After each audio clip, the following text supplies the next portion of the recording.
విమర్శలకి అతనికి అవకాశం లేకుండా ఏ విమర్శ చేయాలో తెలియక ఫ్యామిలీ మీద విమర్శలు చేయడం మొదలుపెట్టాడు. అయ్యా, నువ్వు 10 సంవత్సరాల ఎమ్మెల్యేవి, మా మేడం గారు 2 సంవత్సరాల కాలం మాత్రమే ఎమ్మెల్యే గారు. విజయశ్రీ గారు 2 సంవత్సరాలు కేవలం. ఈ 2 సంవత్సరాల కాలంలో ఈ 105 పంచాయతీల్లో, ఈ నియోజకవర్గంలో ఉన్న 105 పంచాయతీల్లో ఏ గ్రామానికైనా, ఏ పంచాయతీకైనా, ఏ మాతృ ప్రాంతానికైనా పోదాం. మేము ఈ 2 సంవత్సరాల్లో మా ఎమ్మెల్యేగా తెచ్చిన గ్రాంట్లు, డెవలప్మెంట్ చూపిస్తాం. నువ్వు చూపించగలగవా? ఛాలెంజ్ చెప్తున్నా నీకు. ఈ 10 సంవత్సరాల కాలంలో ఇంత డెవలప్మెంట్ కానీ, లేదా ఇప్పటికీ ఈ 2 సంవత్సరాలకు మా ఎమ్మెల్యే చేసిన డెవలప్మెంట్ నువ్వు ఈ 105 పంచాయతీల్లో ఏ గ్రామంలో అయినా, ఏ పంచాయతీలైనా చూపించగలవా? పోనీ అదొక పక్కన పెడదాం కొద్దిసేపు. ఏ రోజైనా ఇలాంటి ప్రజా సమస్యల మీద ఒక దర్బార్ పెట్టి ఆ ప్రజల యొక్క కష్ట నష్టాలు తెలుసుకుని అధికారులకు సరైన సూచన ఇచ్చి ఈ విధంగా పనిచేయాలి, మనం కలిసి పని చేద్దాం అనే సమస్య నువ్వు 10 సంవత్సరాల్లో ఏ రోజైనా ఒక ప్రజా దర్బార్ ఏర్పాటు చేసావా? చేస్తుంటే దాన్ని కూడా పరిష్కరిద్దాం, దాన్ని కూడా చర్చిద్దాం. ఏ వేదికైనా సరే. ఇప్పటికీ డెవలప్మెంట్కి దేశంలోనే కాకుండా ఈ రాష్ట్రంలో ఒక ఎస్సీ ఎమ్మెల్యే 2 సంవత్సరాల కాలంలో 33,000 కోట్లు, హలో 33,000 కోట్లు నువ్వు ఈ 10 సంవత్సరాలు నువ్వు ఎమ్మెల్యేగా ఉన్నప్పుడు ఆ ఫిగర్ కూడా నువ్వు చూసుండవు. ఈ 33,000 కోట్లు కూడా నీకు తెలిసి ఉండదు, నీకు తెలిసి ఉండదు.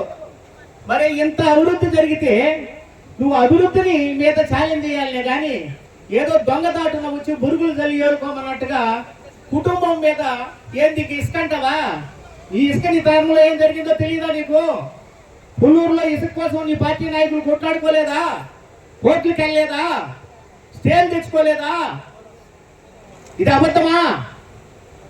మీరు టోల్ గేట్ దాటుతానే మా అక్షరసంపేట కొండ కొట్లు నెట్టుండే ఇసుక, ఇది అబద్ధమా?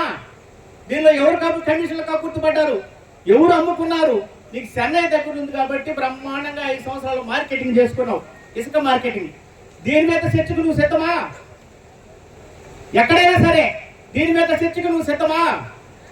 ఇలాంటివి నువ్వు నీ జన్మంలో ఎప్పుడైనా ఒక హాస్పిటల్కి పోయి ఆర్థికంగా ఇబ్బంది పడిన వాడికి ఎమ్మెల్యే గారి దగ్గర నుంచి, ముఖ్యమంత్రి గారి దగ్గర నుంచి సిఆర్ఎంఎఫ్ ఇప్పించావా?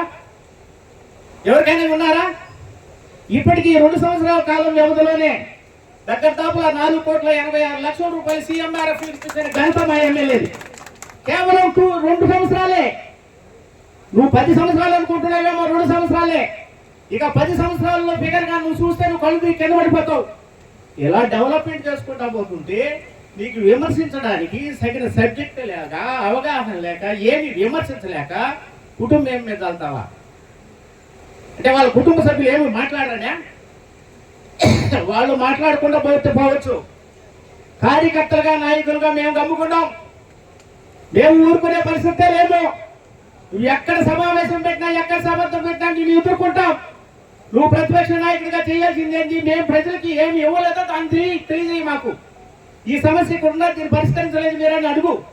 ఒక్క సమస్యని పరిష్కరించమని అడగలేని నువ్వు ఏదో అది జరిగిపోతున్నది, ఇది జరిగిపోతున్నదని కుటుంబ విమర్శలు చేయడం తగదని ఈ సందర్భంగా మేము హెచ్చరిస్తూ ఈ అవకాశం ఇచ్చిన వాళ్ళందరికీ ధన్యవాదాలు.